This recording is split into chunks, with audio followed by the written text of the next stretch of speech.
Hey everybody, it's Nolan, your host for the Fish Genie Fishing Channel. Today I'm going to be going over my top 3 or possibly top 5 depending on what baits I find in my boxes here. Winter baits that I believe are some of the most essential baits to throw in the wintertime in order to catch fish. So without further ado, let's get into the... First off, I have all this tackle here. I've got 3 main boxes I always carry with me, as well as probably 2 dozen bags of soft plastics of all different sorts that I carry with me on a regular basis every time I go out on the water or to the bank or wherever I'm going. So I've got top water boxes. This is basically a no-no for the winter, especially for me. Up in Pennsylvania, top water comes in the spring. This box here and this box here are going to be my main focuses. So in the wintertime, let's give a rundown of what happens. So in the wintertime, a lot of people get the idea that bass slow down, and they do.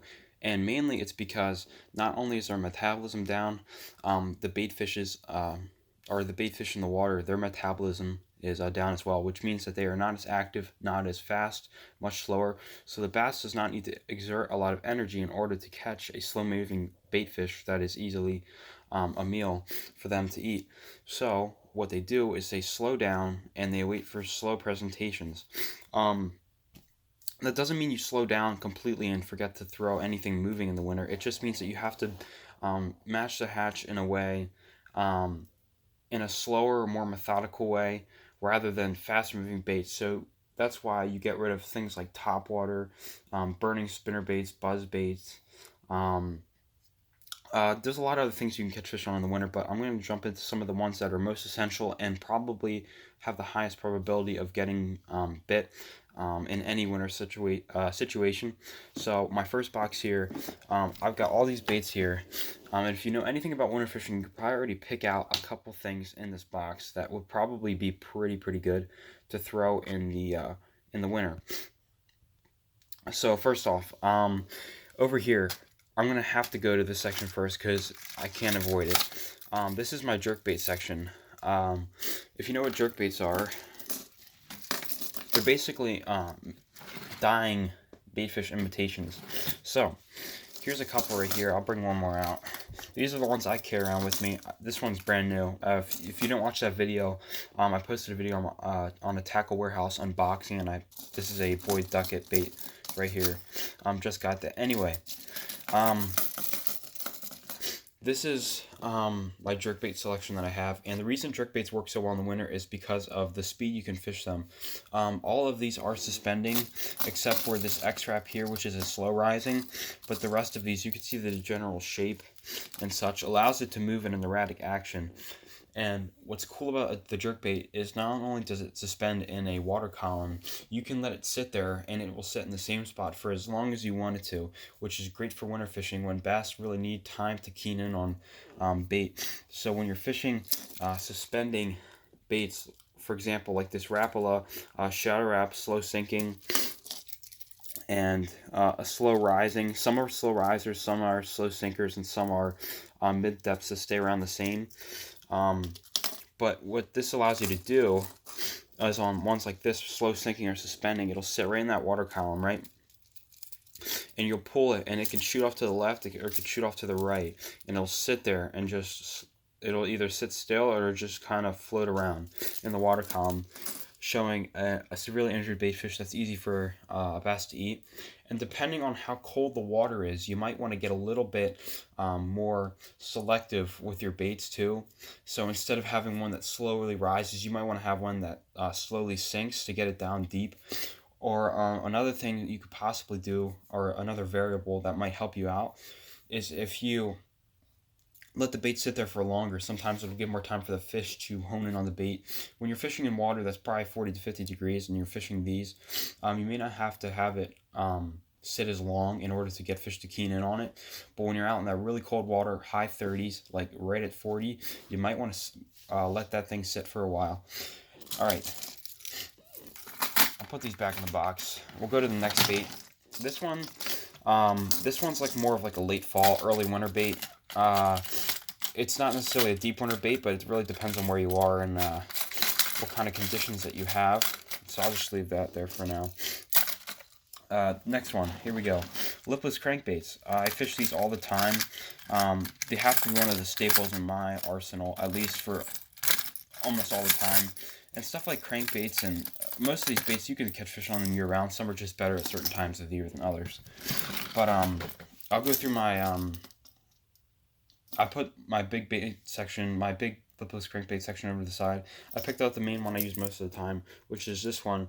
So here, let me tell you the advantages of a lipless crankbait. So a lipless crankbait is a cool bait because it has a lot of vibration. The way it moves in the water, the way the body wobbles in the water, like this, right? It shakes side to side, right? That allows vibration, and some have rattles, like that.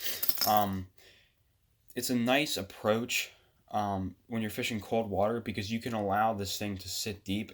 You can fish it slow and fish it like a yo-yo, bring it up and down in the water column, right? And that's probably my favorite way to fish it. You can fish it straight, you can fish it slow, you can let it sink down to the bottom, rip it through grass. You can fish it a lot of different ways.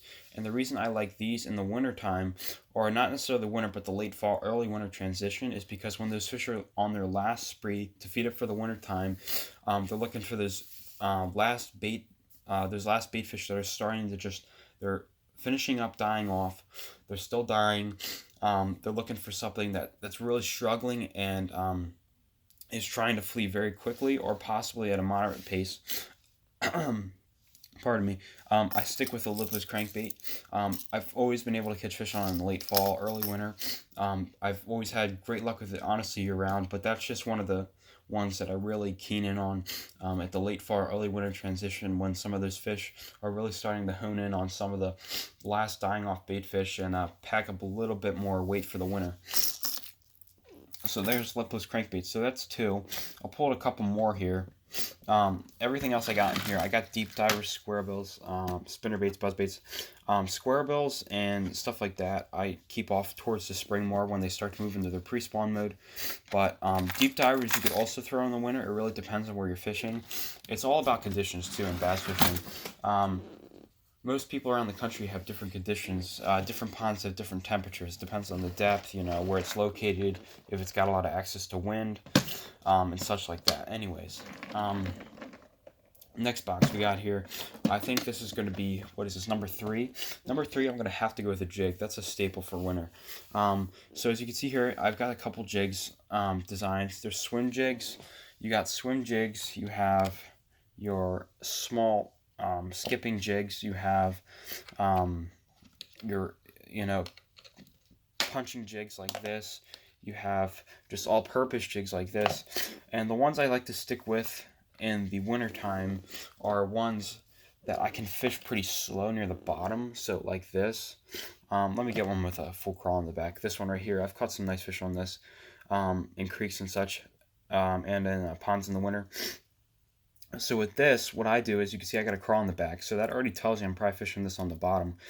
This is a bitsy bug. This is a little, it's not necessarily a finesse jig, but it's just a small jig profile. It's a small bait profile that I can throw on the bottom, and it's got a weed guard, so that helps a little bit. Weed guards aren't completely weedless. They just help so that you don't get weeds. However, I'll fish this on the bottom. You can fish this really slow. You can slow roll off the bottom, off rocks. You can throw it around cover. You can throw it all over the place.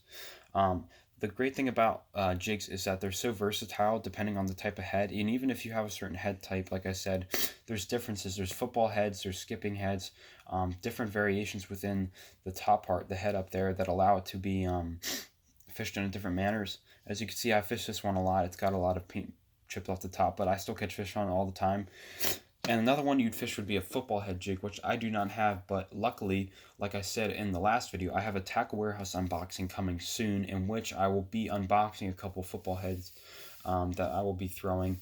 And what's good about a football head is it allows you to really fish slow on the bottom and allow that bait to sit really still and slow on the bottom, and you can get it really deep really quick. And that's also a great thing in the winter. So winter fishing so far, we got jerkbaits, we have lipless crankbaits, and we have jigs. That's a great three right there. And really, you just have to adapt to your environment. It's all about adapting in fishing. You can go out with a game plan. It's always great to have a game plan, but when you're fishing in the winter, it's one of those times where if you get a sunny day, the water goes up 5 degrees. You get a cold day, the water freezes halfway. So it's really a time where you really have to be watching the conditions in order to pick your bait selection, because a jig might work a day where the water's 38, and then the next day you get a really nice warm sunny day and the water goes up, say in a small pond of 45 degrees, and all of a sudden you're throwing a jerkbait because the fish are moving up looking for some of those dying bait fish. So you really just have to adapt to your environment when you're fishing. That's probably the most important thing I can tell everybody out there that fishes. So far we've gone over the lipless crankbait, we've gone over the jerkbait, and we've gone over the jig. The next one I do not have, but it's called a blade bait. A blade bait is a small bait. It's almost shaped like this bait right here, if I can get it out. This bait right here, it's almost shaped like this, but this is a small lipless crankbait. So just pretend for a second that this is not a rattling lipless crankbait. It's just one piece of metal. A blade bait is like a small, thin piece of metal that allows you to fish it vertically, in which when you pull it up, it'll vibrate in the water. And that's a great thing for late fall, winter, all throughout winter, because that's a type of lure where the vibration and the pattern of the fall and the yo-yo effect, like I call it, the yo-yo effect, where you pull up and down the water column, allows the perfect imitation of a dying baitfish, which a lot of fish like bass hone in on in the winter. As you can see, you kind of see a pretty similar trend here, where the bass are really honing in on baitfish, and it really depends on the water conditions. The water temperature is really important in the wintertime, because when you get those really cold days, you really have to slow down. The fish they move down deep, they sit low, the baitfish are low, and they're not really looking to eat. And another thing to remember in the wintertime, fish don't eat as much. Like I said, the metabolism is really low, so the fish might only eat once every couple days, or once a day, rather than in the summertime, when you can catch fish feeding in the morning, in the middle of the day, in the evening, and even at nighttime. So that's another thing to remember. And the last bait I'm going to have to say, definitely for wintertime fishing, is going to be a spoon. And this is an example of a spoon right here. This is a really big one. Here, let me get a smaller one out here. Pardon me, I'm a little sick right now. I've got some sinus thing. Anyway, here's an example of a spoon. This is a really big one. You see it's got a big treble on there. You can always switch out what kind of treble hook you want on the back. But this is a spoon, so you can fish these vertically, as I'm sure you can tell. Or if you haven't heard of a spoon, you fish it vertically. And again, this allows you to show a dying baitfish in a deep water column where fish might be sitting low, waiting for an easy meal to come by, so they don't have to expend a lot of energy in the winter and have to, again, eat more in order to restore the energy that they lost. So there's the 5 baits that I chose for the video. It took a little bit longer than I was expecting, but I wanted to kind of go into detail about some of the winter patterns that you look for. So we have jerk baits. You fish that in a little bit of the warmer cold water, and when I say that, I'm talking like 40 to 50, low 50s, when those fish aren't completely on the bottom where you want to throw a jig, for example, but when you want to throw something that's slow but not too slow, so you can still get some of those fish that are a little bit interested in catching some fish to eat. Lipless crankbait, like I said, a little bit more aggressive approach, late fall, early winter. We've got jigs, like I said, so slow on the bottom. You can fish that all over the winter. You can fish football heads on the bottom. You can fish regular jigs on the bottom. You can fish them really low, slow, moderate, whatever you want. It's honestly, you have to listen to the fish. And that's another important thing, is listening to the fish.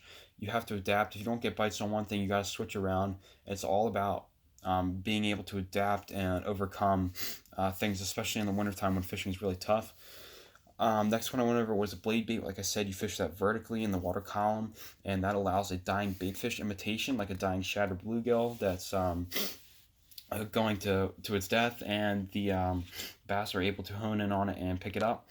And the last one I did was a jigging spoon, which you fish that vertically in the water column, and that allows you to also imitate sort of like the blade bait, but a larger profile and more vertical. Another dying baitfish pattern, easy for bass to hone in on. So hope you guys liked the video. Sorry if it was a little quick at the end. Trying to hurry up and get this video over with. It's been really long so far. I was not anticipating it to be this long. But I do like explaining in depth, and I hope you guys understand. I do like explaining in depth everything, so you guys can get a greater understanding of how to fish these baits, and where to fish them, when to fish them, water temp, all that type of stuff, especially in the winter when fishing gets really tough. Anyways, I hope you guys enjoyed the video. I love making videos. I'm starting to really get into it. If you haven't already, go subscribe, leave a like on this video, and comment any suggestions for the future. Not really getting out fishing much recently, or probably in the next who knows how long, depending on the conditions that come around here in Pennsylvania, but we'll see what happens. Anyways, like I said, subscribe, like, and comment. If you haven't already, go back in my channel and check out. You can either check out my preview video for the channel, or you can check out my tackle warehouse unboxing, which I unboxed a couple swim baits that I'm going to be getting into, hopefully in this spring. Maybe we'll get a swim bait rod or something, who knows. Anyways, go out and check that video. Got a couple cool things. Be looking for a video coming up in the next couple of days on tackle warehouse unboxing. Anyways, guys, that's going to be it for the video. Hope you guys enjoyed, me explaining everything, and take it easy.